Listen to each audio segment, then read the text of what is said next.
할렐루야. 교회 분위기가 굉장히 지난번 오셨던 저기 송병준 목사님 아시죠? 그분이 저하고 저도 몇 년 전에 알게 됐는데 저랑 올해 아주 먼 친척이시더라고요. 몇 년 전에 우연찮게 알았어요. 만나서 알게 됐는데 그분이 설교하셨길래 제 영상을 앞부분 보고 다 보지 못했는데 앞부분 시작할 때 이렇게 얘기하더라고요. 북한 같다고. 이제 그게 뭔지 조금 이해가 되고요. 지금 제가 전국에 꽤 많은 교회를 다녀보는데 이런 분이 그냥 낯설고 지금 아까 초등학생들이 마이크 잡은 거 아니죠? 저는 들리는 소리가 거의 초등학생 소리가 같이 들려서 듣기가 너무 좋아서 핸드폰 꺼내서 녹음을 했어요. 저 와이프 들려주려고. 그래서 너무 이런 분위기 너무 좋고 여러분 너무 반갑습니다. 할렐루야 아멘 해볼까요? 할렐루야. 네, 아멘 하시는 거예요? 할렐루야. 네. 문화가 좀 달라요, 그죠? 할렐루야 뜻이 무엇이죠? 그쵸, 여호와를 찬양하라. 어디 가서 물었습니다. 얘들아, 제가 중학생 아이들에게 물었어요. 청소년들한테 할렐루야 뜻이 뭐야 물어보니까 한 중학생이 자신감 있게 대답했습니다. 안녕하세요 이렇게 얘기하더라고요. 이해가 되는 게 자꾸 목사님들 앞에서 할렐루야 이렇게 인사한 줄 아는 거죠. 이해가 돼요. 그 아멘 뜻은 뭘까요? 네, 그 말에 동의합니다, 화답합니다 이런 뜻인데 어디 가서 물었더니 중학교 1학년이 손 들고 이야기했습니다. 올소이다 이러더라고요. 다 비슷한 말인 것 같아요. 할렐루야 하면 아멘 해보겠습니다. 할렐루야. 네, 제 이름은 권오희입니다. 오희니까 사람들이 뭐라고 부를까요? 네, 오희 목사님 이렇게 불러요. 제가 전화번호도 2025의 오희오입니다. 네, 외우기 쉽지요? 제가 별명이 있는데요. 제가 딱 봤을 때 컴플렉스가 있어 보입니까? 없어 보입니까? 네. 지금까지 목소리 되게 좋으시다가 이거 물어보니까 소리가 되게 작아지시는데 이럴 때 대충 눈치 보고 없다고 하는 거거든요. 제가 물어볼게요. 컴플렉스가 있어 보여요? 없어 보여요? 그렇죠. 역시 교회 분위기가 좋아요. 제가 거의 완벽하지만 문제가 하나 있는데 뭐냐면 눈썹이 반밖에 없다는 것입니다. 없는 건 아닙니다. 있는데 반밖에 없어요. 눈썹이 잘렸습니다.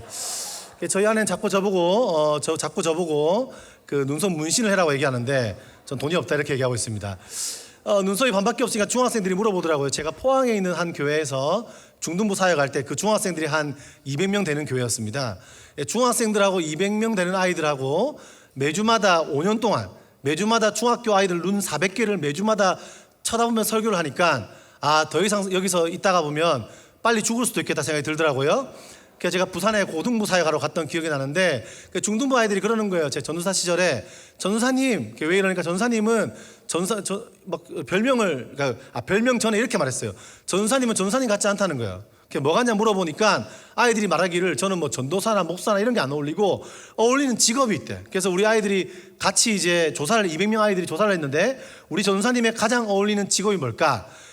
다 같이 조사했는데 제일 첫 번째 나온 직업이 뭐였냐면 권오희 전도사님의 가장 어울리는 직업, 전도사 앞으로 목사가 될 사람인데 그런 게 아니고 뭐라고 했냐면 첫 번째가 뭐였냐면 휴대폰 판매원 오빠였어요. 너무 공감하시는데 두 번째는 사기꾼이라고 했고 세 번째는 나이트 빅키라고 했습니다. 우리 이렇게 청년들이 어떻게 나이트 빅키를 아는지 모르겠네요. 나이트 문지기 이런 거 있습니다.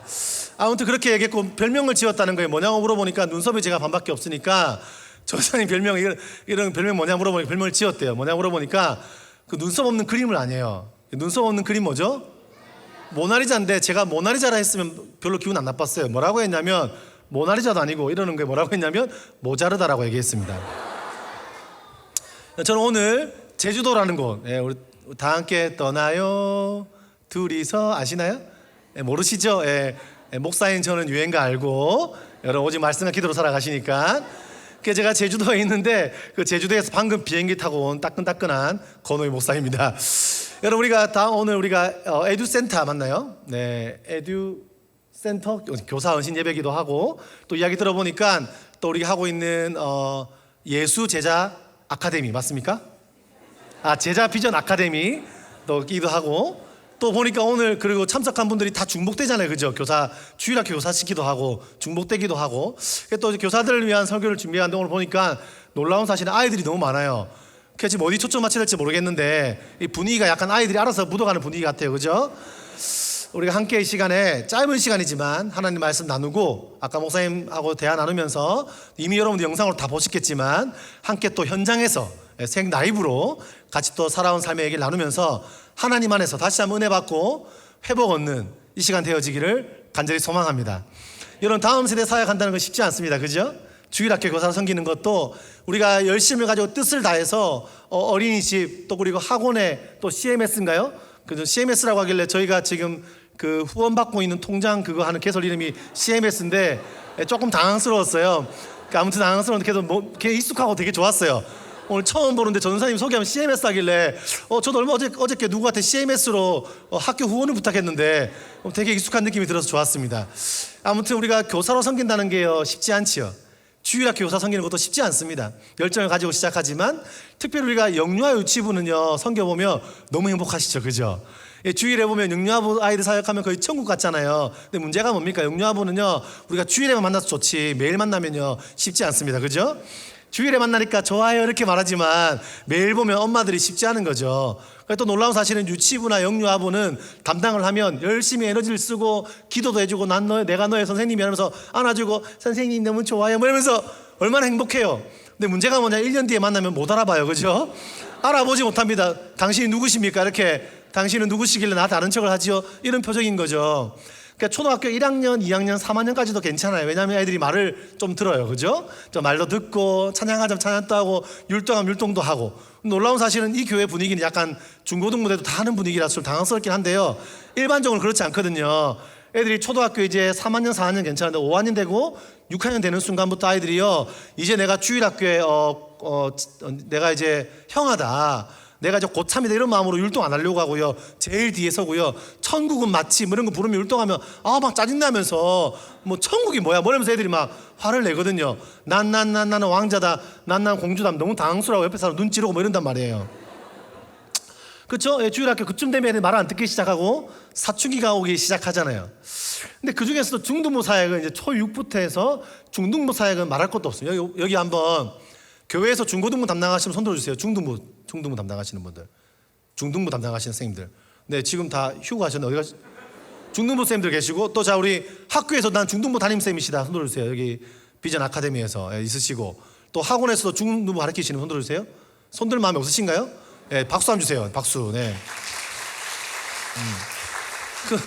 우리가 이게 특별히 중등부가 교회에서나 어디에서나 3D 업종이거든요. 이게 중등부 사역이 힘든 이유가 뭐냐면 아이들이 대답을 해요, 안 해요? 안 하죠. 이게 물어보죠. 얘들아 오늘 설교 어땠니? 설교 너무 좋았지? 그러고 나서 전문 용어로 양들의 침묵이에요. 양들의 침묵이고 우리 청소년 사역 업계에서는 뭐라고 부르냐면 전문 용어로 바벨론 포로다 이렇게 이야기하거든요. 주일에 거의 포로에 잡혀가듯이 애들이 예배에 참석해 있는 거예요. 그래서 물어보면 너 오늘 설교 어땠니? 모르겠는데요. 이게 다죠. 실제로 또 목사님이 물어봤대요. 중학생 아이에게 너의 꿈이 뭐야? 이 친구 한참을 고민했어요. 당황스러웠어요. 중학생이 고민하다니요. 한참을 고민하다가 말하기를 뭐라고 했냐? 꿈이 뭐야? 한참 고민하더니 엄마한테 물어봐야 되겠는데요. 뭐 이런 중학생들. 실제로 이 시대의 많은 중학생들을 봤을 때 마치 좀 대답도 안 하는 것 같고 우리가 중등부에서 특별히 찬양 인도하시는 분들은 거의 그분들은요 순교자의 정신이거든요. 주일에 올라갈 때마다 기도를 엄청 합니다. 중등부 찬양 인도하시는 분들이 왜 눈을 감고 찬양 인도하는지 아세요? 눈을 뜰 수가 없습니다. 차라리 벽을 보고 하지. 오히려 요즘에 온라인 찬양에서 더 좋으실걸요? 맞죠? 중학교 아이들한테 이렇게 우리가 설교하다 보면 뭐라고 하냐 그 애들이 흡혈귀거든요. 흡혈귀. 피가 빨려요. 피가 빨려. 중등부는 가르치고 나면 피가 빨리는데 중등부 사역한다는 거 쉽지 않습니다. 고등부 올라가서도요 고등부 아이들을 하나하나 케어해야 하고 주일학교 사역 그리고 우리가 학원이든 우리가 갖고 있는 센터에서 선교적 마인드로 해가지만 쉽지 않은 것이죠. 쉽지 않습니다. 실제로 제가 중등부 사역을 하려고 여름이나 겨울에 집회 전에 제가 맥도날드 같은 데 곳에 가봅니다. 가서 앉아있으면 아이들 이야기를 듣거든요. 한참을 듣다 보면 아이들끼리 이렇게 얼마 전에 진짜 그런 경우가 있었습니다. 여학생들이 막 이야기를 나누는데 자꾸 아이들이 좀 죄송한데 아이들이 표현이니까 욕을 많이 쓰는데 그냥 욕을 쓰는 게 자꾸 무슨 연을 얘기하는 거예요. 98년도도 아니고 이게 말을 못하겠네. 아무튼 초등학생도 있고 해서 제가 더 이상 말을 못할 것 같아요. 자꾸 무슨 년 하는데 제가 한참을 듣고 있는데 충격받은 게 뭐냐면 알고 보니까 어떤 뭐라 해야 되지? 누구를 말하나 싶어 들어봤는데 아이들이 알고 보니까 엄마 이야기를 그렇게 하는 거예요. 굉장히 충격적이시죠? 충격적이고, 물론 우리 저기 대형교회 안에서는 우리가 함께 선교적 마인드라는 여러 기관들과 또 대안학교와 진짜 하나님 앞에서 여러 가지로 진짜 애쓰면서 사역을 하고 있으니까 어느 정도 아이들이 보호되지만, 사실 우리가 많은 교회들이 이렇게 말합니다. 우리 교회 아이들은 좀 착한 것 같아요 라고 말하지만 실제로 그럴까요? 그렇지 않습니다. 아이들이 교회 모습과 밖의 모습이 굉장히 다릅니다.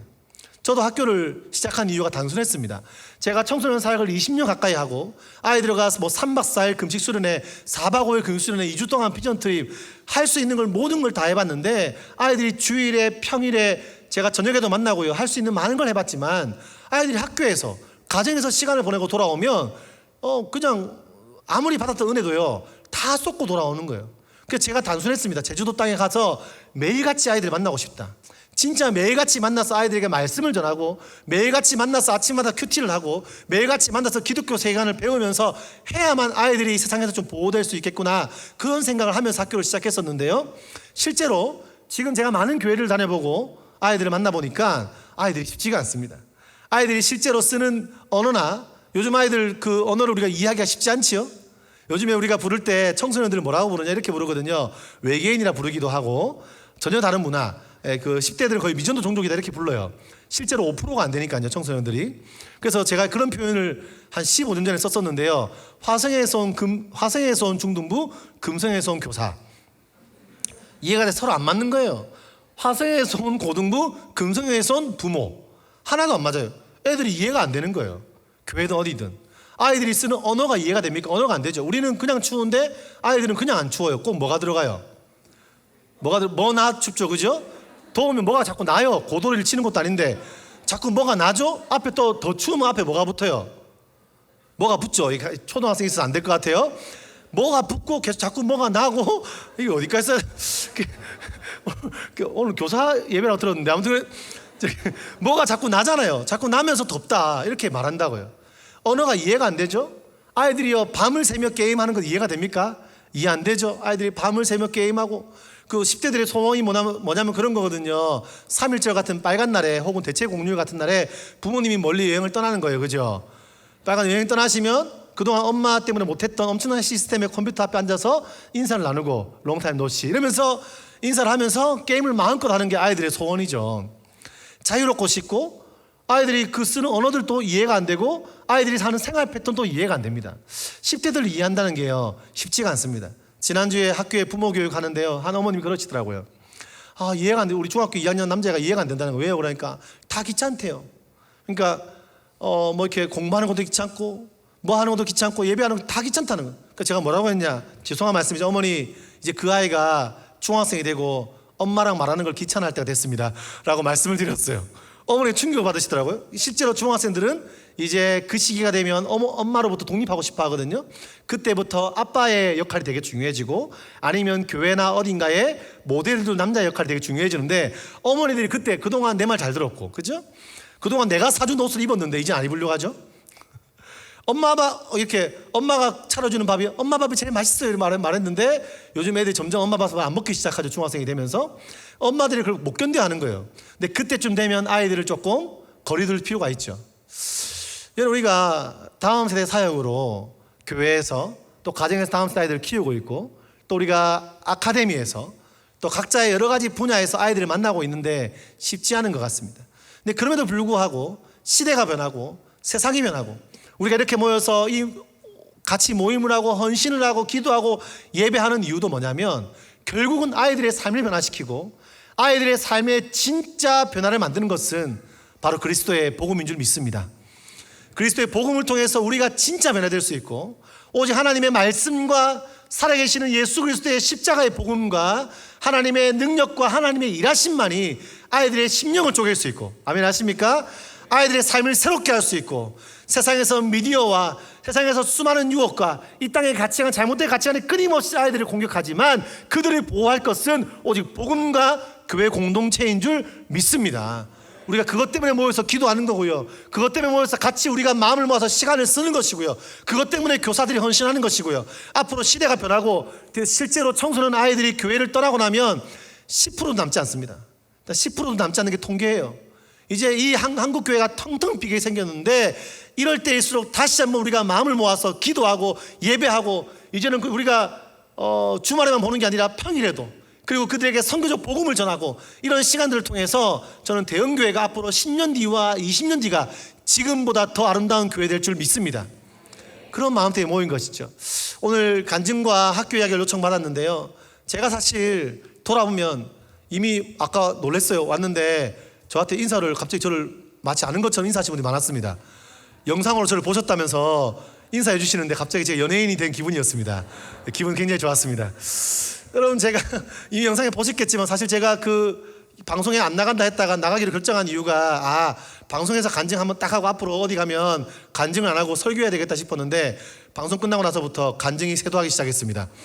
계속 간증해달라고 연락이 옵니다. 제가 들으신 분 들으셨겠지만 저는 믿지 않는 가정에 태어났습니다. 어릴 때 많이 방황했고요. 저희 아버님이 계신데 저도 사실 고향이 대구거든요. 반가우시죠? 네, 3살까지 살았습니다. 네. 네, 살았는데요.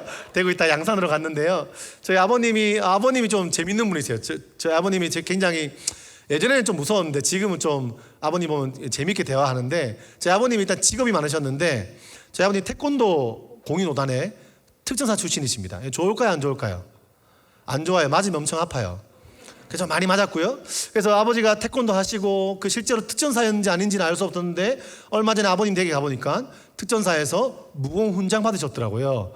실제로 이렇게 군 생활을 하셨고 그리고 그거 하시다가 아버지께서 뭐 하셨냐면 제가 기억이 맞다면 이발소 아시죠? 머리 자르는 이발소 하셨는데 이발소를 한 5번 정도 하다가 문 닫고 하시더라고요. 이유를 몰랐는지 얼마 전에 알았습니다. 알고 보니까 아버지께서 자격증 없이 하시다가 걸리면 문을 닫으시고 저희 아버님은 지금으로 따지면 교육적으로 회복 탄력성이 되게 좋은 분이세요. 걸리면 문 닫으시고 새롭게 시작하시고 삶의 복원력이 좋은 분이시거든요. 그래서 이발소 하시다가 문을 닫으셨습니다. 그거 하시다가 또 뭐 하셨냐면 아버님께서 갑자기 저기 중간에 네트워크 마케팅 전문용어로 불법 다단계 하시다가 몇 번 문을 닫으셨습니다. 그거 하시다가 아버지께서 뭐 그 외에도 많았는데요. 다 말하면 밤새야 되니까요. 아버님께서 그거 하시다가 속세와 인연을 끊으시고 절에 가십니다. 절에 가서 3년간 돌을 닦으셨습니다. 저는 할머니 집에 있었고요. 아버님께서 머리를 다 깎으시고 스님 목장을 하시고 나타나셨습니다. 말씀하시기를 이제 나를 아빠라 부르지 말고 원강 스님이라 불러라고 말씀하셨습니다. 저는 홍길동도 아니고 아빠라고 부르고 어떻게 해야 되나 싶었습니다. 아버지를 별로 안 좋아했기 때문에 속으로는 감사하다는 생각을 했고 한 가지 저에게 질문이 있었지만 물어보지 못했습니다. 과연 아버지는 전직 이발사셨는데 과연 머리를 직접 자르셨을까? 누가 잘라주었을까? 굉장히 고민되었습니다. 왜냐하면 보통 중은 자기 머리를 못 깎는다고 하는데 아버지 이발사시니까 직접 자르지 않았을까 생각을 해보게 되었죠. 아버지께서 그거 하시다가 스님 자격증이 있더라고요. 자격증 하시면서 지금도 저희 아버님은 지금은 스님은 안 하시는데 자격증이 있어서 꼭 병원을 어디 가시냐? 동국대 병원을 가십니다. 할인율이 높거든요. 아무튼 그런데 스님 하시다가 아버지께서 철학관을 운영하십니다. 철학관이 1년 만에 망했습니다. 할렐루야. 아버님이 철학관 망한 이유도 알았어요. 보니까 철학관이 망한 이유가 철학관은 뭘 잘해야 되냐면 장명의 은사가 있어야 돼요. 이해되시죠? 이름을 잘 지어야 되거든요. 그래서 제가 제 아들 이름 지을 때 아버님 아들이 나올 것 같습니다. 손자가 나올 것 같아 이름을 지어달라고 하니까 아버님께서 이름을 지어주셨는데 저는 좀 특별한 이름을 짓고 싶었는데 좀 흔한 이름인 거예요. 혹시 그 이름 갖고 계신 분 용서해 주시고 이렇게 처음 지으신 게 권대한인 거예요. 저는 대자 들어가는 게 마음에 안 들어서 대한은 별로인 것 같다. 다시 지어달라고 부탁드렸더니 다시 지으신 이름이 권대국이었어요. 뭐가 바뀌었어요? 그 같은 이름인 거예요. 다시 물어서 아버지 이름을 다시 한번 지어주십시오. 좀 뭔가 특별한 이름을 지어달라고 했는데 일주일 뒤에 지어주신 이름은 너무 특별했습니다. 너무 시대를 앞서간 거죠. 손자 이름 이걸로 지어라. 뭡니까 아버지 하니까 손자 이름을 뭐냐고 물어봤는데 손자 이름인데 뭐라고 지으셔서 저는 너무 당황스러웠어요. 뭐라고 하셨냐면 권팔왕으로 지으라고 하셨습니다. 그래서 저는 팔왕이라고 말씀하시니까 아버지 제 이름도 오이라서 오이, 사이, 오리 놀림을 엄청 당했다. 팔왕의 뜻이 뭐냐고 하니까 중국 팔도의 왕이 될 팔자래요. 아버님 파랑이면은 이게 좀 놀림을 많이 당할 수도 있다 하니까 손자 이름을 파랑이로 지으라는 거예요. 그때 우리 교회 고등부 애들이 그러는 거예요. 제가 이 얼굴이 얘들아 목사님이 있잖아 지금 나이가 올해 40이거든 조금 젊어 보여 많아 보여? 이때는 대충 젊어 보인다 얘기하는 거야. 그걸 요즘에 4차 산업시대에 정말 중요한 게 뭐냐면 공감 능력이거든. 이해되겠지? 목사님 몇 살 같지? 목사님이 40보다 어려 보이지? 그렇지. 아 역시 우리 대형교회는 아이들이 이게 이 시대에 정말 탁월한 미래교육에 탁월한 신앙교육과 미래교육의 완전판이라고 저는 할 수 있다 생각하고 공감 능력이 뛰어납니다. 애들이 사회성이 좋아요. 애들이 어른들하고 같이 있으면 사회성이 좋아지는 거거든요. 진짜로요. 그러니까 통합교육이 중요한 거고 함께 예배하고 이게 정말 중요한 거거든요.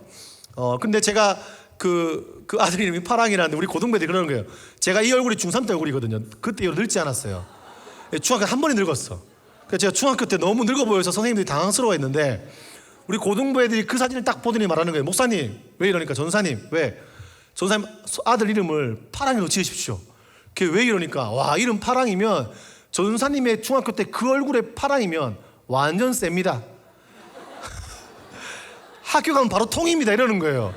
그 내가 뭐냐 이런 흉내를 내는 거예요. 딱 학교 가면 하면 그 얼굴로 네 이름 뭐야? 제 이름 검파랑입니다. 아버지 뭐 하시노? 목사요. 할아버지 뭐 하시노? 스님요. 이상하잖아요. 그게 제가 안 되겠다고 말씀을 드리고 제 아내가 이름을 권이한으로 지었습니다. 다행히 저 아들은 엄마를 닮았고 파랑이를 지었으면 큰일 날 뻔했어요. 그래서 아버지께서 철학관 하시다가 또 뭐 하셨냐 속세와 인연을 끊었던 그분이 인생에 또 급전환하십니다. 급전환 빠른 전환 뭐 하셨냐면 갑자기 스포츠 댄스를 하시죠. 다 레알이거든요. 요즘 애들 말로 스포츠 댄스를 1년 동안 하시더니 아버지께서 하시더니 저한테 배울래 이렇게 물어보시더라고요. 전 싫다고 했습니다. 아버지께서 1년 동안 배우시더니 전국대회 나가 상을 타오셨습니다.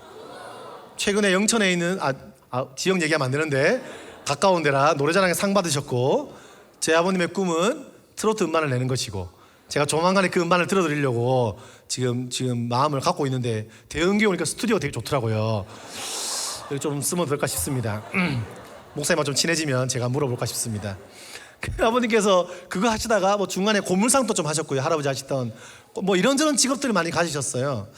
아버지는 좀 무서웠고요. 저는 할머니 집에 살았는데 오랜만에 만난 아빠는 늘 무서웠고 자주 혼을 내고 어릴 때부터 많이 기합이라고 하는 거 아시죠? 기합 많이 당하고 많이 혼났습니다. 저는 사실 그때 10대 때는 아버지 싫어했고요. 굉장히 무서웠고 어서 빨리 커서 그냥 아버지 벗어나는 게 제 인생의 꿈이었습니다. 어머니가 계신데 어머니는 한 분이 아닙니다. 어머니는 아주 어릴 적에 헤어진 엄마가 있습니다. 아주 어릴 적에 기억나는 게 아버지 어머니께서 이렇게 막 싸우셨던 것 같아요. 막 소리가 제가 3살 4살 때 아직 생각이 나는 거 보니까 언성이 그때 제가 대구에 살 때였어요.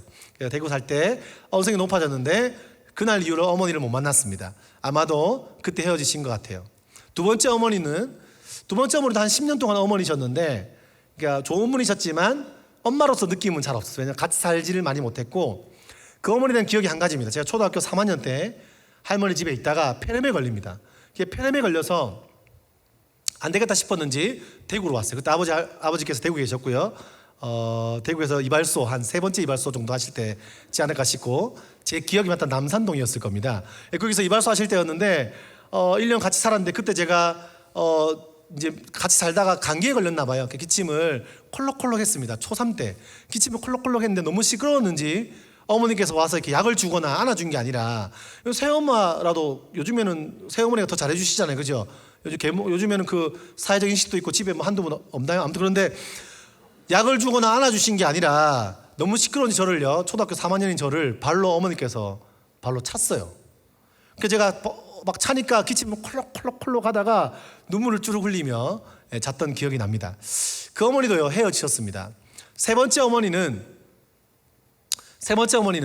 아버지께서 그 스님할 때 만나신 스님도 만날 수 있습니다, 여러분. 개파가 다 있거든요. 파가 있어요. 파가 만날 수 있는 분이십니다. 스님할 때 만나신 전보는 보살님이셨습니다. 실제로 강신무 아시죠? 실제 신들려 하시는 분. 강신무가 있고 여러분 학습무가 있고 세습무가 있거든요. 저희 고모도 울산에서 유명한 보살이세요. 저희 집안이 영적인 집안이거든요. 저희 고모도 세습무에다가 강신무신데 저희 어머니도 강신무였어요. 이게 학습문은 공부로 하신 분들, 이게 눈치로 하신 분들 있죠. 이게 딱 들어오면 전 보시다가 딱 들어오면 집안에 무슨 일 있지? 어떻게 하셨어요? 무슨 일 있으니까 간 거예요, 그죠? 일 없으면 안 가요, 그죠? 딱 들어오면 혹시 집 마당에 배나무 있지? 아니 없는데요. 있었으면 죽었어. 뭐 이런 거 있잖아요. 눈치로 하시는 분들이 그런 거고, 저희 어머니는 실제로 강신무, 신들력의 진 분이세요. 근데 어머니도 육적으로 되게 좋은 분이셨습니다. 제가 그때 고3 때 기억나는 게 복음을 막 전했지만 어머니께서 자기도 교회 가고 싶은데 안 된다 이런 얘기했던 기억이 나요.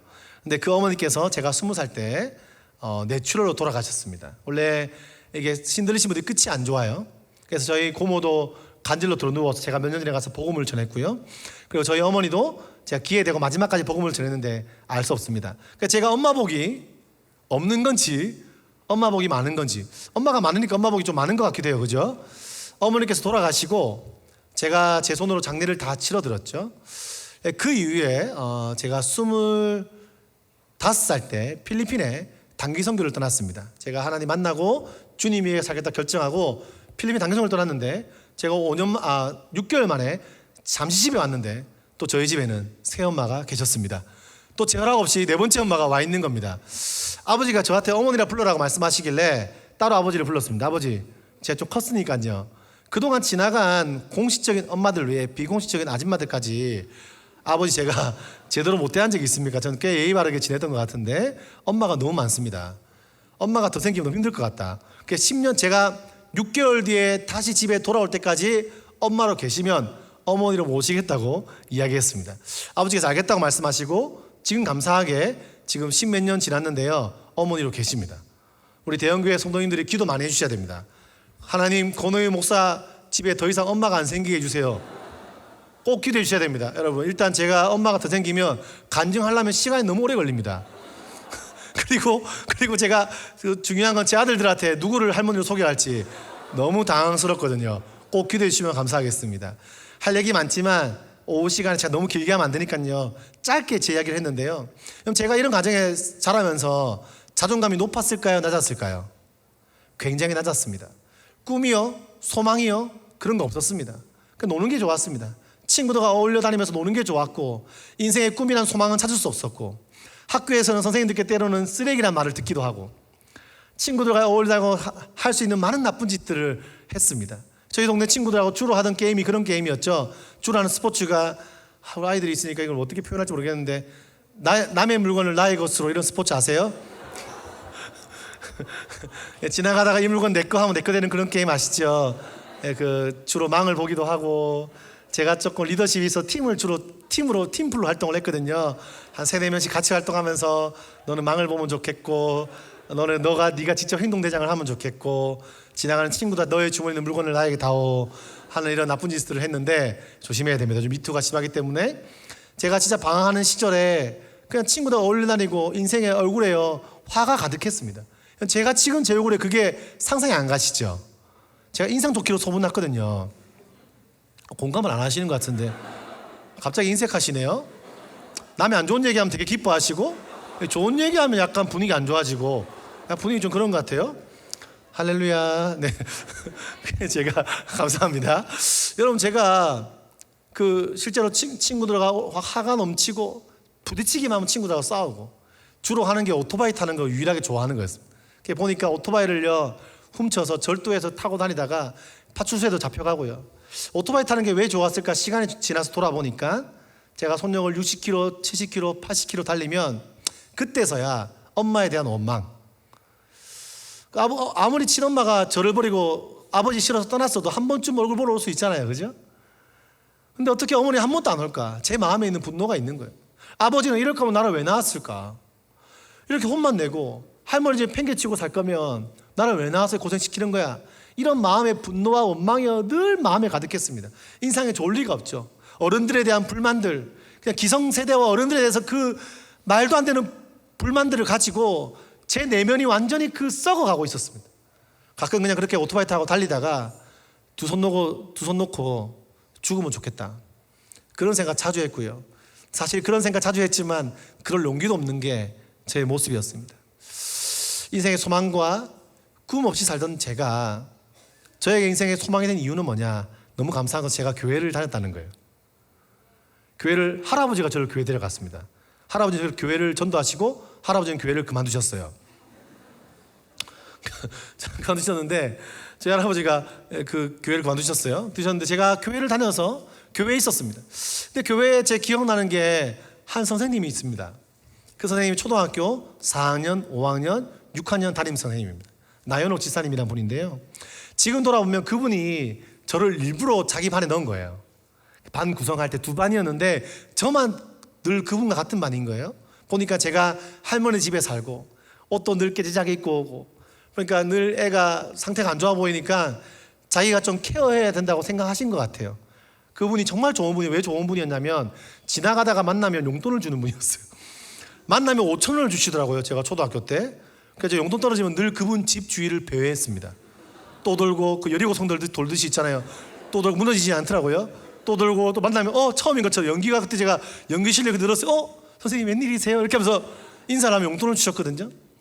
근데 그 선생님하고 제가 같은 반이었는데 그분이 저를 잘 챙겨주셨어요. 기억나는 게 용돈도 주시고요. 교회에서 바자회 같은 거 하면요, 뭐 콩나물이다, 기름 이런 거 있잖아요. 막 사서 검은 봉지에 저한테 주시는 거예요. 오이야, 왜요 선생님? 저한테 다 주시면서 이거 할머니 갖다 드려, 할아버지 갖다 드려. 교회 뭐만 나오면, 장학금 나오면 장학금 주시고요. 할 수 있는 거 모든 걸 다 하셔서 가서 할머니 찾아가서 잘 계시지 안부 물어보렴 이러시는 거예요. 저는 그거 들고 가는 게 무거우니까 이걸 저한테 왜 주나 싶어서 그런 거 막 버리기도 하고 그랬거든요. 그렇게 집에 갔어요. 갔는데 어느 날 기억나는 게 제가 주일학교 캠프 있잖아요. 캠프를 가고 싶었는데 집에서 안 보내주는 거예요. 할아버지 말씀이 교회에 적당히 착한 얘기 하니까 좋긴 하지만 적당히 다녀야지. 니는 장손이니까 앞으로 제사도 지내야 되고 너는 중학교 올라가면 교회 다니지 마 이랬다고요. 너무 빠지기 싫어하셨어요. 근데 한 번은 제가 너무 가고 싶은 교회 집 떠나 놀고 싶으니까 맛있는 거 주죠. 도랑에 가서요, 아버지하고 같이 바닷가 가거나 도랑이나 이런 데 못 가봤으니까 선생님들하고 그런 데 가보고 싶은 거예요, 제 마음에. 근데 안 보내주는 거예요. 어느 날 찾아오셨어요. 할아버지가 고물상 하셨는데 똑똑똑 하시더니 음료수 같은 거 막 사오셔서 하시는 말씀이 할아버지가 웬일입니까? 이러니까 잘 계시죠? 아이고 네 잘 있습니다. 앉으시고 대화하시는 거예요. 제가 초등학생인데 선생님 오셨으니까 옆에 앉아있죠. 앉아있으니까 이런저런 얘기하세요. 요즘 사업은 힘드시죠? 아유 고물상 쉽지 않습니다. 어떻게 하세요? 하고 있는데 열심히 하고 있죠. 어떻게 이거 오랫동안 십몇 년간 이렇게 오셨습니까? 정말 어르신 대단하시네요. 아이고 대단하기는 뭐 그냥 뭐 열심히 하고 기분 좋아지시겠죠? 이런 얘기를 한참 나누시면서 오이가 있잖아요. 얼마나 착한지 모릅니다. 착하긴요. 지난주에 교회 유리창 깼는데 오이가요, 애가 얼마나 기특한지 모릅니다. 기특하긴요. 교회 헌금 훔치고 막 이랬는데요. 학교에서도 욕먹고 교회에서도 늘 사실은요 상태가 그랬어요. 늘 불안전하고요. 저희 아내가 그 상담을 전공했거든요. 대학원을 상담 전공했는데 그 보니까 ADHD 책자 이런 거 있잖아요. 그 검사하는 게 있길래 제가 장난으로 검사해봤거든요. 놀라운 사실은 검사했는데 제가요 ADHD의 80%더라고요. 그래서 제가 물어봤어. 여보, 내가 이거 보니까 ADHD 80%인 것 같아. 물어보니까 아내가 하는 말이 딱 한마디 하더라고요. 위로받고 싶었는데 이렇게 말하더라고요. 맞다 이러더라고요. 그래서 제가 당황스러웠는데 어릴 때 막 몸을 어떻게 가눌지 모르고요. 진짜 그냥 막 불안전하고 마음이 얼마나 불안했겠어요. 그런 모습인데 선생님이 말씀하기를 오해가 착해서요. 교회에서 장학금도 주고요. 얼마나 인사도 잘하고요. 기특한지 모릅니다. 이번에 교회에서 이제 본론 나오시는 교회에서 캠프 가는데 데려가면 어떨까요? 거기 가 맛있는 것도 많이 먹고요. 거기 가면요 굉장히 공부도 많이 배우고요. 오이는 너무 말 잘 들어서 교회에서 장학금 줬습니다. 회비 다 냈습니다. 돌아서 보니까 그 선생님이 다 낸 거예요. 제 모든 회비는 다 그분이 내었어요. 사비로. 지금 돌아보니까. 그러시면서 한마디 하니까 뭐라 하시겠어요? 할아버지께서. 그래요, 한번 데려가 보소 이러시는 거죠. 그래서 제가 주일학교 갔고요. 그러다가 믿음을 조금씩 알게 됐습니다. 기억나는 게 제가 중학교 때 어느 정도 신앙의 저항이 생겼지만 교회 다니는 게 재미가 없어지더라고요. 교회를 떠났습니다. 친구들과 논다고요. 밖에서 나쁜 짓 하고 아까 말했던 그런 전문 용어로 그런 거 있잖아요. 나쁜 짓도 많이 하고 놀다 보니까 교회 가는 게 싫었습니다. 근데 놀다 보니까 노는 것도 재미가 없잖아요. 다시 교회가 그리웠겠죠. 오랜만에 교회 갔습니다. 교회 갔는데 처음 멀리서 나연호 집사님이 진짜 있잖아요. 그때는 뭐 핸드폰이 있나요? 뭐가 있나 그런 게 없잖아요. 집으로 제가 전화 안 받고 이러니까 너무 오랜만인 거예요. 몇 달 만에 교회 갔는데 선생님이 처음 멀리서 진짜 보선발로 쫓아오는 것처럼 뛰어나오시는 거예요. 뛰어와서 갑자기 저를요 덜썩 안으시는 거예요. 좀 당황스러웠죠. 근데 탁 안으시고 그분이요 무슨 말을 했냐면 뭐 저 같으면 이렇게 말했겠어요. 야, 네가 내한테 받아 처먹은 게 얼만데, 네가 떡볶이를 얼마나 받아 처먹었는데 교회를 안 나와? 이래 인간 되겠어? 뭐 제가 가끔 우리 교회 청소년들한테 그런 말 할 때 있었고, 옛날에 애 중에서 이렇게 가정이 되게 어려운 친구 있잖아요. 그 부모님 이혼하시고 공부도 못하는 애한테 이랬어요. 네 집안 상태 좋아? 아니요. 공부 잘해? 못하지. 돈 있어? 돈 없어요. 잘생겼어? 아니 못생겼어. 근데 예수도 안 믿어? 이런 적이 있었는데 니는 예수 안 믿으면 아무것도 안 된다 이렇게 말한 적이 있었는데, 근데 그분이 저한테 그런 얘기 한마디 안 하고요 딱 한마디 하시는 거예요. 저를 탁 안으시더니 한마디 딱 하시기를, 오이야 잘 왔다. 제가 아직도요 그분의 그 따뜻한 품이 기억이 나요. 오랜만에 교회 가서 그분이 저를 탁 안으시고 오이야, 다른 거 묻지 않고 한마디 딱 하시는데 오이야 잘 왔다 딱 그 한마디 하시는데, 제가 기억나는 게, 제가 사실 어머니의 품이 기억이 안 나잖아요. 어머니의 품 같기도 했고요. 그 선생님의 품에 딱 안겨 있는데 한 가지 생각이 다 들더라고요. 저는 그때 예수님도 몰랐고, 저는 하나님도 몰랐고요, 주기도문도 몰랐습니다. 십계명도 못 외웠습니다. 근데 분명 한 가지는, 그 선생님이 저한테 교회였고 그 선생님이 저한테 예수님이셨습니다. 여러분, 우리가 너무 감사한 게 교회 근처에 에듀센터와 함께 전도 선교적인 마인드로 학원들이 운영되어지고, 또한 학교 안에 대안학교 형태의 아카데미가 이루어지고, 또한 주일학교가 이렇게 아이들이 많은 교회, 게다가 오후 예배까지 드리는 교회 전국에 이런 교회가 있을까요? 네, 그런 교회인데, 사실 이것은요 누구 한 명의 비전으로 되는 것이 아니죠, 그죠? 이 한 가지 비전을 품고 마음을 모으고 수많은 교사들과 수많은 부모님과 기성세대들의 노력과 기도를 통해서 이루어질 수 있는 것인데, 저는 분명한 한 가지를 알게 되는 것은, 저의 10대 때 제가 만약 교회를 다니지 않았고, 제가 만약 그분의 품을 느끼지 못했다면 전 지금의 저는 없다고 생각합니다. 저는 그 선생님 통해서 말씀을 양육받고, 그 선생님 통해서 하나님을 경험하고, 그 선생님 통해서 제가 하나님을 느끼게 되었습니다. 감사하게도 많이 방황하다가 제가 10대 때 교회에서 하는 수련회에 갔습니다. 수련회 갈 마음이 없었는데 그 옆에 있는 그 친구 한마디를 듣고 갔습니다. 놀라운 전도였습니다. 이번 수련회는 연합수련회인데, 연합수련회 가면 다른 교회 예쁜 여자아이들이 있다. 그 말 듣고 제가 교회 수련회에 갔습니다. 근데 가서 깨달았죠. 가보니까 예쁜 여학생이 없다는 것을 알게 되었습니다. 제가요 그 얘기하면 너무 길고요, 내일 우리 그 에듀센터 청소년들하고 좀 더 길게 나누겠는데요, 그때 제가 마지막 날에 하나님을 경험했거든요. 하나님의 사랑을 느끼고, 말씀을 통해서 하나님의 그 깊이 있는 은혜와 복음을 제가 다 느꼈을 때 이런 마음이 드는 거예요. 제가 엎드려서 한 선생님의 사랑을 통해서 은혜를 경험하고 엎드려 있는데, 하나님 저한테 그런 말씀을 주시는 거예요. 사랑한다 아들아. 눈을 떠봤어요. 왜냐하면 그 제 옆에서 축복 기도해 준 조장 형이 있었는데, 혹시 그 형인가 싶어서 눈을 떠봤는데 그 형이 없더라고요. 다시 딱 눈을 감았는데, 제가 그 수련회 가서 아이들이 다 기도하고 예배할 때 저 혼자 어떻게 했냐면, 안 그래도 그때 10대 때 방황하면서 힘든 상황이었는데 앞에 있는 목사님이 너희들은 하나님의 걸작품이야 이런 얘기를 하는 거예요. 저는 그 말이 믿기지 않았습니다. 걸작품? 화가 나기 시작했어요. 당신은 작품이겠지. 당신은 목사고 말도 잘하고 당신은 보니까 좀 대단해 보이는데 당신은 작품이겠지. 내 상황 대보고 하는 말이야. 내가 엄마가 4명인데, 그때는 3명이었어요. 엄마가 3명인데 나는 공부도 못하는데 아버지도 나 버려버렸는데 내가 하나님의 작품이라고 웃긴 소리 하지만, 남들 기도하 저 혼자 구석에 앉아서 엄청 욕했습니다. 한농대학교 채플실이었는데요, 엄청 욕하고요. 그리고 사실 죄송하지만 하나님 앞에 삿대질하기 시작했어요. 온갖 욕을 하면서 하나님 있으면 나와보라고. 저도 기도해봤거든요. 엄마 보고 싶다고. 저도 기도해봤거든요. 아빠 보고 싶다고. 아니 아버지가 좀 바뀌면 좋겠다고. 저도 기도해봤어요. 내 환경이 좀 내 친구들처럼, 교회 다니는 내 친구들처럼 화목한 가정이 되면 좋겠다고, 회복되면 좋겠다고 기도 많이 했는데 안 되더라고요. 하나님 어딨냐고.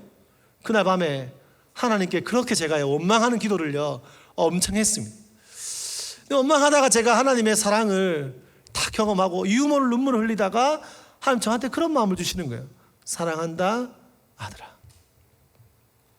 저는 그 음성을 잊을 수 없는데, 그때 그 음성을 듣고 그날 밤에 하나님께 많이 물었습니다. 정말 저 같은 사람 사랑하시나요? 엄마도 버려버렸는데요. 정말 저 같은 사람 사랑하시나? 학교에서 저보고 쓰레기라는데요. 나 같은 놈도 정말 사랑하시나요? 많이 질문했어요. 근데 제 마음 안에 그런 마음이 드는 거예요. 하나님이 나 같은 사람과 함께 하기를 즐겨 하시는 분이구나. 저 안에 그 사랑받고 있다는 사실을 알게 하시는 거예요. 하나님이 세상을 이처럼 사랑하사 독생자를 주셨다. 이 말씀이요, 하나님이 오히려 이처럼 사랑하사 독생자를 주셨다. 그 말씀이 제 말씀으로 다가오면서 그게 믿기는 순간 어떤 마음이, 이런 마음이 드는 거예요. 그래, 엄마가 3명이면 어때? 아빠가 좀 그러면 어때? 공부 좀 못하면 어때? 세상을 창조하시고 세상을 다스리시는 그분이 나 같은 사람을 사랑해서 자기 아들을 이 땅에 보내셔서 생명을 주셨다는데, 환경이 좀 그러면 어때? 그날 밤에 제가 그렇게 믿기면서요, 한 가지 제 삶의 변화가 있어서, 어떤 변화에, 환경 그대로였습니다. 여전히 엄마 3명이고요, 학교에 뭐 잘하는 거 없고요. 하나가 뭐가 변했냐면, 하나님이 나 같은 사람을 통해서도 일하시겠구나. 제 마음에 그런 마음이 드는 거예요. 저를 수련에 데려간 선생님을 통해서 그 선생님께서 자리를 만들어내시고 그곳에 가서 제가 하나님의 그리스도의 복음과 은혜를 경험한 이후에 제 삶에 변화된 것은 무엇이냐? 나 같은 존재도 죽지 않아도 되겠구나. 죽을 이유가 없고 하나님이 나 같은 사람을 통해 일하시겠구나라는 마음이 들더라고요. 여러분이 만나고 있는 아이들, 교회 안 다니는 아이들도, 그죠? 학원에 많이 오잖아요. 그 아이가 언제 그곳에서 복음을 경험하고 선생님을 통해서 그리스도의 사랑을 경험하고 어떻게 변할지 알 수 없습니다. 이 시대 가운데서 어렵다고 말하는 이 시대에 하나님께서는 어쩌면 시대가 변하고 가치관이 흔들리는 이 시대 가운데 이 대구 땅의 대형교회와 이 공동체를 통해서 하나님 나라의 비밀 병기들을 준비하고 있다고 저는 믿습니다. 어떻게 변화될지 알 수 없습니다. 그리스도의 복음과 여러분들의 손길과 여러분의 사랑이 그 아이들을 변화시킬 줄 믿습니다. 제가 다음 날에 있는데 제 친구들이 그렇게 말하는 거예요. 오이야, 오인이가 앞에 한 친구가 이렇게 말해요. 환상을 봤대요. 이상한 친구예요. 환상을 본대요. 그 친구는 환상을 보고 지금 교회 안 다니는데, 환상을 봤대요. 앞에서 오인이가 흰 옷을 입고 찬양 인도하는 모습을 환상으로 봤다. 내 친구 다 웃었습니다. 왜냐하면 제가 그 전주에 교회에서 싱잉하다가 잘렸거든요. 이 교회 찬양팀 하면 되게 멋있어 보이잖아요. 그래서 찬양팀 하겠습니다 이렇게 하고 나가서 불렀는데 앞에 인도하는 분이 기뻐하며 이랬어요. 그 노래가 기뻐하며 승리의 노래인데 저 혼자 뭐가 불렀냐? 제가 아는 기뻐는 다른 거였거든요. 기뻐하며를 불렀습니다. 예배가 멈췄고 다 저를 쳐다보기 시작했습니다. 선생님은 저한테 말씀하시길 너는 앞으로 중보기도 팀장을 해라고 말씀하셨습니다. 내 친구 다 웃었어요. 제가 그때요, 내 친구가 환상으로 봤다는 얘기를 듣고 다 웃을 때 저 혼자 뭐라고 기도한지 아세요? 아주 목이 마른 목소리로. 왜냐하면 제가요, 목사가 된다 말하면 다 웃을까봐, 나 같은 놈이 저런 간다면 다 비웃을까봐 정말 작은 소리로 제가 기도했어요.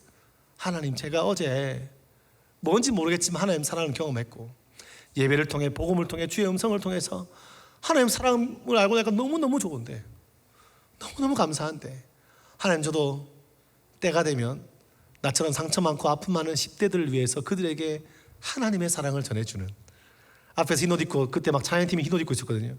저들처럼 나도 누군가에게 하나님 말씀 전하는 사람 되고 싶어요. 그 사람들에게 하나님 너를 얼마나 사랑하는지, 얼마나 아끼시는지 말해주는 사람 되고 싶다고 제가 그날 밤에 모기 같은 소리로 기도했습니다. 마치 5병여의 작은 떡과 물고기를 예수께 드리자 5,000명이 먹은 것처럼 하나님 그때 저의 작은 고백을 들으셨나 봐요. 돌아보니까 지난 20년 이상을 돌아보니까 제가요, 전국에서 또 전 세계에서 많은 청소년들을 만나고 복음을 전하고 하나님의 사랑을 제가 전하고 있더라고요. 얼마 있다가 한 몇 년 뒤, 한참 뒤에 지나서 한 수련회에서 전화가 수련회 설교를 해달래요. 그래서 아무 생각 없이 알겠습니다 갔는데요, 도착해 보니까 제가 예수님 만났던 한동대학교더라고요. 제가 고2 때 한동대 채플시에서 예수님 만났는데 그때 연합수련회에서 계산해 보니까 정확히 10년 뒤에 그 자리에 제가 간 거예요. 제가 계산한 것도 아니고 까먹고 살았는데 그곳에 가서 깨달았어요. 아, 내가 10년 전에 예수님 만났던 곳이 이곳이었구나. 제가 그 앞에 나갔습니다. 나가서 이런 생각이, 첫 번째는 뭐였냐면, 이럴 줄 알았으면 흰옷 입고 올 걸. 예언의 성취인데 그 뭐라고 했을까요? 얘들아, 너희 중에 상처 많고 아픔 많고 그리고 수련회 오기 싫지만 속아서 온 친구들 있지? 괜찮아, 나도 그랬어. 나도 10년 전에 이 자리에 앉아서 그랬는데 있잖아, 내가 여기서 하나님을 경험하고 주님 만났어. 너희들은 기억해야 돼. 너희들은 하나님의 걸작품이야. 하나님 너희를 너무너무 사랑하시고 한 명 한 명을 놓치지 않으셔 라고 고백했습니다. 정확히 10년 뒤에. 제가 그 다음에도 그 수련회 가고요, 그 다음에도 그 수련회 갔는데 한 친구가 찾아와요. 저를 위해 90도로 인사하는 거예요. 누구십니까 물어보니까 전사님 몇 년 전에 오셔서 이곳에 말씀을 전하셨죠. 네 하는 말 들어보니까요, 그 친구 얘기를 들어보니까 학교에서요 방황을 많이 하다가 학교를 잘릴 뻔한 거예요. 수련회에 도망갔는데 그 제 설교를 들은 거예요. 그래서 목사님 말씀하셨죠. 상처가 많고 아픔이 있고 어려움이 있다면 그 상처와 아픔으로 더 많은 사람을 위로하는 사람이 되라고 말씀하셨죠. 이렇게 말씀하더라고요. 저는 기억나지 않았지만 그렇다고 했습니다. 그때 그 친구가요, 그 얘기를 듣고요, 그곳에 나가서, 그 대구 친구였어요. 그 친구가 신학교에 가서 지금 자기도 그걸 하나님의 음성을 듣고 자기처럼 상처가 많고 아픔이 많은 청소년들을 위로하는 사람으로 되기 위해 신학교에서 전도사가 되었다는 거예요. 제가 오늘 이 얘기를 왜 나눈 걸까요? 우리가 교사로 섬기시다 보면 지칠 때가 있습니다. 그죠? 저희 학교 선생님들도 박봉 일하고 있는데 여러분들 얼마나 어떻게 하실지 모르겠지만 섬기시다 보면 쉽지 않고 내가 쓰는 에너지만큼 아이들의 삶에 변화가 없는 것 같고, 아이들을 만나서 내가 뿌리지만 진짜 콩나물에 물이 빠져나가듯이 열매가 없어 보이지만, 여러분들이 지난 몇 년간, 지난 5년간 혹은 지난 10년 동안 뿌렸던 씨앗은 때가 되면 하나님 나라의 열매를 맺혀줄 줄 믿습니다. 하나님 나라는요 씨앗과 같습니다. 겨자 씨앗 같이 너무 작고 표가 안 납니다. 땅 속에 숨어 있습니다. 그걸 신학적으로 은닉성이라고 합니다. 하나님 나라의 은닉성, 숨어 있습니다. 그 씨앗은 눈에 보이지 않습니다. 그 안에 뭐가 있습니까? 생명력이 있습니다. 숨어 있지만 생명력이 있어서 때가 되면 우리가 물을 주고 우리가 시간을 쓰고 기도를 하고 눈물의 씨앗을 뿌리고 내 물질을 쏟아붓고 내 시간과 내가 할 수 있는 우리의 열정과 에너지를 바치기 시작할 때 지금은 표가 안 내지만 그 겨자씨가 자라서 때가 되면 새들이 깃드는 나무가 될 줄로 믿습니다. 오늘 본문의 내용이 그 내용 아닙니까? 요단강이 갈라진 다음에요. 그런 다음에 그 요단강에 길갈에 하나님의 명령대로 사람들을 통해서 길갈에다가 그 기적이 일어난 장소에다가 돌을 세우게 합니다. 그 돌을 세우면 그 돌이 앞으로 평생에 너희들이 대대소손에게 표징이 될 것이다. 이미 하나님께서는 그때부터 주일학교 방식이 뭐였냐면, 이게 가르치 방식이 3D 방식 아니겠습니까? 이게 뭔가 이렇게 도구화를 시켜서 가르치신 거죠. 그 돌을 세우면 그 돌을 볼 때마다 나의 기적을 알게 될 것이다. 그 돌을 세웠던 사람들뿐 아니라 시간이 지나면 한 대가 지나고 두 대가 지나겠죠. 이렇게 말하겠죠. 엄마, 저 돌은 뭐야? 저 돌은 말이야, 그때 아빠가 있잖아, 엄마가 있잖아, 초등학생 나이 때였는데 있잖아, 그때 우리가 어떻게 할지 모르겠고 요단강 때문에 건너갈 줄 물이 엄청 많았는데 있잖아, 그때 제사장들과 함께 법궤를 들고 하나님의 말씀에 순종해서 발을 담그자. 중요한 게 있죠. 이 발은 한 발이 아니었습니다. 두 발을 담글 때. 하나님의 기적은 두 발을 담글 때를 날 줄로 믿습니다. 한 발 담그고 세상에 한 발 담그고 왔다 갔다 하면 기적이 없습니다. 그러니까 두 발을 담그자 물이 그치고 그곳이 갈라지고, 하나님께서 그곳에다가 길갈에다가 돌을 세웠을 때 이것이 그 하나님의 기적을 표징하는, 나는 그때 있잖아 엄마 손을 잡고 하고 있었는데, 아빠는 그때 있잖아 아무 이유도 모르고 아빠 손을 잡고 하고 있었는데, 지금 커서 보니까 이것이 얼마나 하나님의 놀라운 기적인지 내가 알 것 같아. 아빠는 저 돌을 볼 때마다 하나님의 놀라운 기적을 경험한단다. 엄마는 저 돌을 볼 때마다 하나님의 놀라운 능력을 경험하고 있으라고 말하는 것처럼, 여러분 우리가 이 대형교회 안에 에듀센터부터 섬기고 있는 여러분들이 섬기고 있는 여러분들이 지금 하고 있는 수많은 간증들, 여러분들이 뿌리고 있는 씨앗, 여러분의 물질, 시간, 땀 흘림, 기도의 모든 노력들이 때가 돼서 저는 이 아이들에게, 다음 세대들에게 표징이 될 줄로 믿습니다.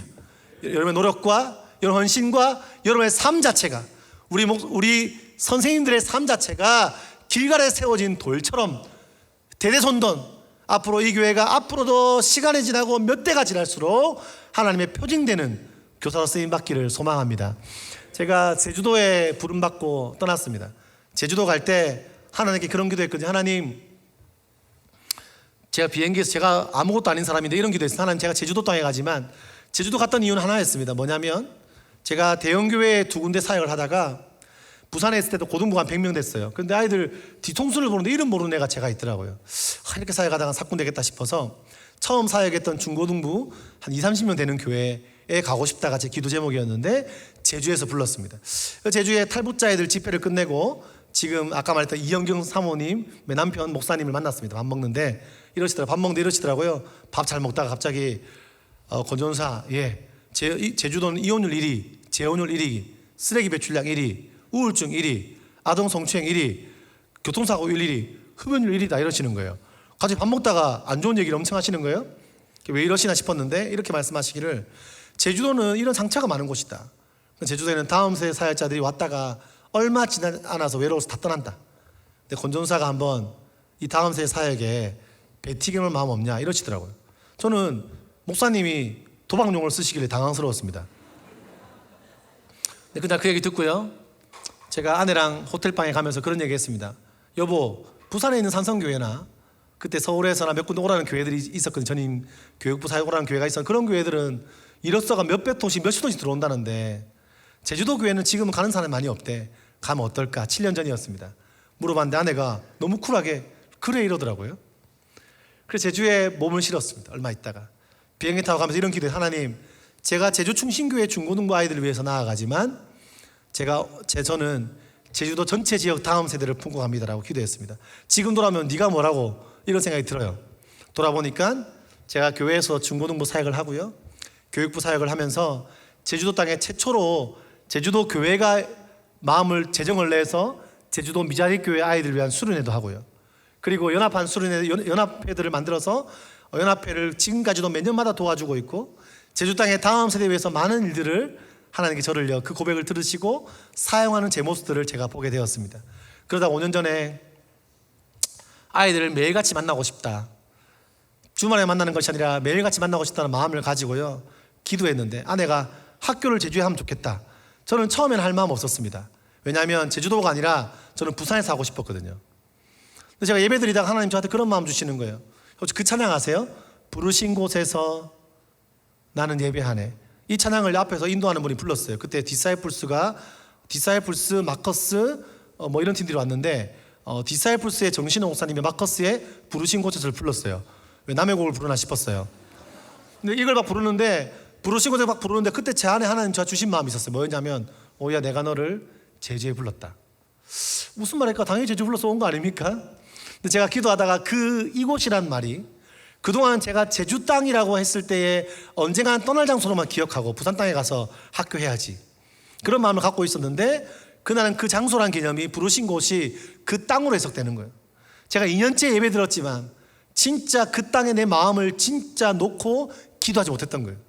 하나님 그런 마음을 주시는 거예요. 그래서 제가 무릎을 꿇고 그날 하나님께 기도했습니다. 하나님, 제주에 저를 부르신 줄 믿고 이 제주 땅에서 하나님 원하신 일을 시작하겠습니다 기도했는데 하나님 저한테 그렇게 말씀하시더라고요. 오야 네가 제주에서 오늘 처음 예배한다. 돌아보니까 제가 그동안 어쩌면 제주 땅을 진짜 품지 못하고 했던 제 마음. 제가 목사인데도 불구하고 참 부끄러운 게 뭐냐면 왜 제주에서 학교를 시작 못했냐면 이런 걸 시작하면 이제 제주를 못 떠나게 되는 거예요. 제가 사랑하는 사람들이 있는 부산 땅이나 대구 땅이나 포항 땅으로 못 가고 제주에 오랫동안 있어야 될 것 같아요. 그게 무서웠던 거예요. 근데 그날 결단하고 기도하고 담임 목사님 찾아갔습니다. 목사님 학교를 하겠습니다. 당황했습니다. 니는 학교 잘 다니지? 이런 표정이었습니다. 학교를 하겠습니다. 언제 내년부터 하겠습니다. 더 당황했습니다. 장소 있냐? 없습니다. 당황했습니다. 돈은 있냐? 정말 없지요. 더 당황했습니다. 근데 내년에 해야 되겠다 마음을 먹었고 시작해야 될 것 같습니다. 그렇게 교회에다 제가요 파트 하겠다고 파트 사역 하겠다고 말씀을 드렸는데 감사하게 교회에서 준전임을 시켜주셨고요. 그 다음 주에 장소를 찾다가 한 장소가 있어서 연락을 드려봤는데 그분이 말씀하시기를 권사님이셨는데 제주도에 다음 세대 사역자가 있으면 여기를 빌려주려고 제주도 다음 세대 위에 쓸 사람이 있으면 빌려주려고 6개월 동안 비워놨다는 거예요. 그날에 만나서 하나님 뜻으로 기억하고 학교에서 시작되어서 학교를 시작하게 처음에 아이들 5명 데리고 학교를 시작했습니다. 지금 이제 5년 차가 되었고요.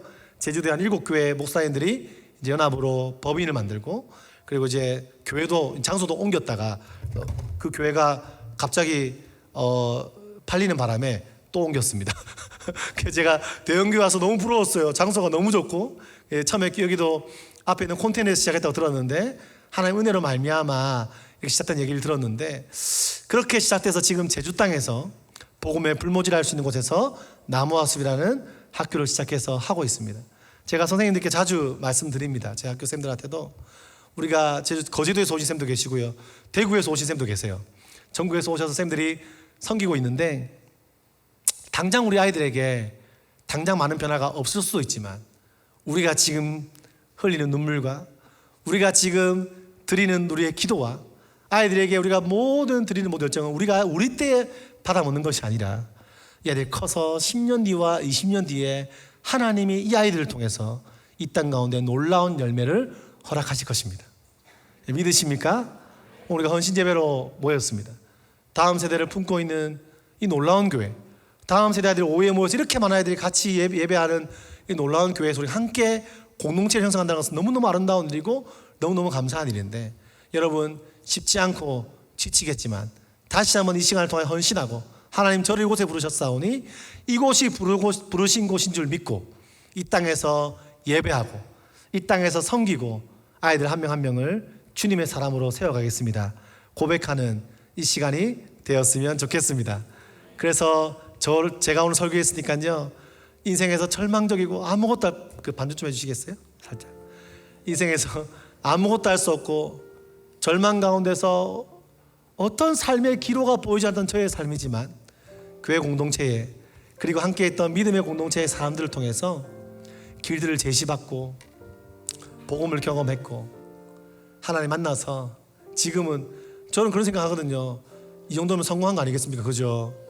제가 어떻게 교장이 됐나, 젊은데 교장이잖아요. 제가 청소년 시기 때 늘 잠만 잤어요. 학교에서 잠을 너무 많이 자서 잠 안 자는 학교를 하고 싶다, 이게 제 꿈이었습니다. 중요한 사실은 아무도 저한테 교장을 안 시켜주더라고요. 5년 전에 깃발을 꽂고 학교를 세우고 제가 교장입니다, 제 마음대로 해버렸어요. 예, 진정한 스타트업 아니겠습니까? 요즘 시대 역량이거든요. 딱 뭔가 이렇게 탁 보면서 애들이 뭔가 이렇게 딱 시도할 수 있는 힘을 길러주는 게 되게 중요하지 않습니까? 네, 그런 제가 하나님 경험하고 주님 만나서 지금은 더할 나위 없이 하나님께 쓰임받고 있는데, 우리가 아이들 섬기면서 기대하는 바가 뭐냐면 여러분의 손을 통해서 제2의 건호이, 제2의 우리 여기 있는 학생들, 제2의 선생님, 여러분과 같은 믿음의 자녀들이 길러질 줄로 믿습니다. 한 가지 말씀만 드리고 마칠게요. 제가 그 김창호 씨란 분 아세요? 네, 얼마 전에 새롭게 교수 나오셨는데 그 되게 유명한 강사시고 이분이 강의도 잘하고 크리스찬이에요. 지금 제주도 분이신데 왔다 갔다 하시던데, 그분을 제가 세바시 영상을 보다가 참 은혜를 받았습니다. 뭐였냐면 그분이 교수기도 하고요, 그리고 굉장히 재밌게 강의하고 너무 유명해지고 돈을 많이 벌었대요. 이렇게 재밌게 인정받는 강사였습니다. 근데 어느 날 사람들에게 재밌게 강의하고 열정적으로 하지만 자기 마음 안에 허한 마음이 있고 우울증이 오더래요. 우울한데 남들은 재밌게 해야 되는데 자기는 너무 힘든 거예요. 어떻게 할지 모르겠더래요. 근데 그러다가 어느 날 성당에서 강의를 해달라 해서 강의를 했대요. 강의를 마치고 나서 대신부님이 자기를 불러서 잘됐다, 신부님께 상담받으면 좋겠다 생각했다는 거예요. 왜냐하면 상담할 데가 없어요. 소통 강의를 하는 분인데 웬만한 소통을 다 강의했고 의사들한테 강의 다 했는데 정신과 의사한테 가서 여러분 소통을 잘해야 됩니다, 죽고 싶어, 이렇게 말할 수 없잖아요. 그래서 자기가 소통을 할 데가 없었대요. 그 대신부님이 나이도 많으시니까 상담하려고 올라갔는데 좀 당황했대요. 이렇게 말씀하셨어요. 신부님이 이렇게 말했대요. 교수님, 제가 신부를 그만두고 싶은데, 이랬대요. 너무 당황하셨대요. 그래서 그 한참 대화를 나누다가 그 신부님께 얘기하면 좋겠다 생각했대요. 왜냐면 신부님은 그 표현이 그래요. 신부님은 사모님이 안 계시니까 아무데도 말할 데가 없겠다, 뭐 이런 생각을 했다는 거예요. 근데 그분이 그런 얘기를 나누다가 결국 어떻게 했냐, 휴가를 내고 프랑스에 있는 수도원에 갔습니다. 처음 하는 휴가였대요. 긴 휴가 다 내려놓고 강의도 다 취소하고, 제가 기억이 맞다면 그런 걸 다 내려놓고 프랑스의 수도원에 이제 갔는데 수도원 원장님이 그런 얘기를 했다는 거예요. 마음의 소리에 귀를 기울이고 자연을 거닐어 보라고 했습니다. 그게 무슨 말인지 모르겠더래요. 하루를 걸었대요. 무슨 말이지? 또 하루를 걸었대요. 무슨 말이지? 그렇게 3일, 4일, 5일을 걷는데 보세요. 이분이요, 돈도 많이 벌고 좋은 차도 타고 유명인사가 되었지만 마음이 얼마나 허했는지 너무너무 괴롭고 우울증이 온 거예요. 그걸 겪고 있는데 한 5일인지 4일쯤에 갑자기 자기 마음에 이런 음성이 들리더래요. 그 방송에 실제 그렇게 얘기하더라고요. 어떤 음성이 다 들렸는데 명확하게 들렸대요. 그 음성이 뭐였냐면, 창호가 그래 여기까지 잘 왔다. 제가 그거 듣고 있다가 은혜를 받은 거예요. 제가 TV 끄고요, 하나님 저한테 하시는 말씀 같더라고요. 나름대로 제가 막 학교 시작하고 말은 쉽지만 얼마나 어렵겠어요. 제가 학교에서 월급도 못 받고 이번 올해부터 월급을 제가 나왔습니다. 학교 휴가비 없어서 제가 강사비 열심히 벌어서 이번 제가 선생님 휴가비 다 드렸거든요. 근데 1년 차, 2년 때 많이 힘들 때였는데 하나님 저한테 말씀하시는 것 같은 거. 오이야, 너 잘 왔어. 너 대단한 목사 안 돼도 괜찮아. 설교 너무 잘하려고 안 해도 괜찮아. 너 그렇게 너무너무 용수지 않아도 괜찮아. 오이야, 여기까지 잘 왔다. 제 마음 안에 그런 마음이 들리는 것 같았어요. 참 은혜 받고 회복을 얻었습니다. 사랑하는 대형교회 고향에 계시는 네, 제 고향 분들, 사랑하는 우리 교사로 섬기시는 우리 에비센터부터 시작해서 아카데미와 모든 주일학교와 사랑하는 선생님들, 교사로 섬기는 거 쉽지 않으실 겁니다. 그러나 대한민국 그동안 여러분들 쉽지 않은 사회를 살아오시면서 지금까지 버텨오셨는데 꼭 드리고 싶은 말씀은 여러분 여기까지 잘 오셨습니다. 여러분들 손길 덕에, 여러분 헌신 덕에 마치 저에게 사랑을 주었던 그 나연옥 선생님처럼 지금도 저 권사님들 보면요 계속 그 선생님이 떠올라서 자꾸 눈물이 나려고 해요. 아까 참 다 고생했어. 그 나연옥 선생님 여기 한 30명 앉아 있는 것 같아요. 그 지금 권사님이신데 그분이 그런데요, 제가 스승의 날에 연락드리거든요. 그분이 막 최근에 자랑하고 다니신대요. 내가 맡았던 오이가 목사가 돼서 오이가 목사가 돼서 학교도 하고 있고 다음 세대 위해서 불철주야 열심히 다닌다라고 교회 있는 분들께 그렇게 자랑하고 다니신대. 그분처럼 그 자리를 오랫동안 지켜주신, 지금도 쉽지 않지만 버티어가신 여러분들 덕에 저는 한국교회에 소망이 있음을 믿습니다. 선생님들뿐 아니라 그 자리를 기도로 새벽마다 지키시는 우리 권사님들, 장로님들, 중지자들이 있어서 우리 다음 세대가 희망이 있다고 저는 믿습니다. 여러분, 가장 좋은 교육 환경이 뭘까요?